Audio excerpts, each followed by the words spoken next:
Craig Long. I'm the president and the chair of the board of the Alexander Williams Jr. Center for Education, Justice, and Ethics. I want to welcome you tonight and thank you all so much for coming out on a super hot Friday downtown to Baltimore to support this organization. We so appreciate you. There aren't too many things that are as exciting as what's happening at PS103 in the state of Maryland. And so to bring the genius of the Williams Center to PS103 is something that I think, right now we're here, we take it for granted, but it didn't have to happen. And the fact that it is happening is thanks to, Judge Williams' foresight and some amazing other people in this room, Karen, Dr. Hathaway, and others, and all of you. And so I really did want to be here just to say how important it is that we are bringing these resources to Baltimore, that we're seeing this cohesion of amazing things happening at the University of Maryland, bringing those to West Baltimore. And so we wanted to be here to support that and to thank you for your dedication and persistence. Thank you. 2-3 years ago, I met the Reverend Dr. Alvin Hathaway. He's here, and I'm going to certainly recognize him. He shared with me his vision of restoring and preserving the pivotal role of the once segregated West Baltimore Elementary School, named in the late 1960s for Henry Highland Garnett and known as Public School 103 in the Upton community.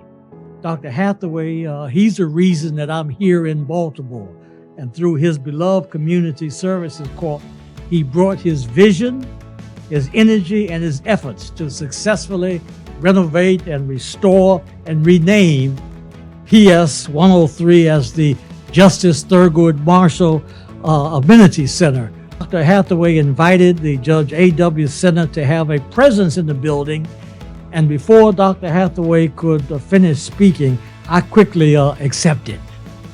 One of the things that we are blessed with is not only do we have history and important figures in history, but we also, if we look very closely, we identify important figures in contemporary history. And I was just blessed that I had the opportunity to get to know and work with Judge Alexander Williams. He embodies what Thurgood Marshall stands for. And so it was just a no-brainer. Come on and let's work together and let's transform our city. And I'm so glad to have Judge Alexander Williams Center for Education, Justice, and Ethics.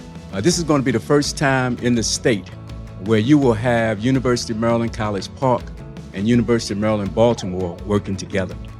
We will bring the bandwidth necessary to change. They call it that this will be the epicenter of social change. I am the founding director of Progress, which stands for Prevent Gun Violence Research, Empowerment Strategies and Solutions, which is the newly developed gun violence research initiative at the University of Maryland, which is supported by our president, Dr. Darrell Pine.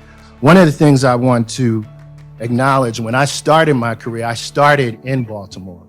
And the University of Maryland, R. Adams Cali Shock Trauma Center, there was a trauma surgeon, Dr. Cornell Cooper, an African-American trauma surgeon, who I saw on an episode of Black in America on CNN. And the episode focused on a hospital violence intervention program that he had created for survivors of firearm injury.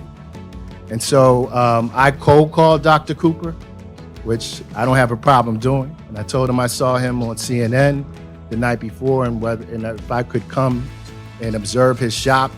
And he was gracious enough to invite me. And since that time, he has been my mentor. And I've been working with shock trauma ever since. We rely at Progress and also for our lab to include the community in the research that we're doing in order to have equitable research practices. And so our goal is to ensure that the community has a voice, that our research is community-led, and that we're responsive to the community in West Baltimore.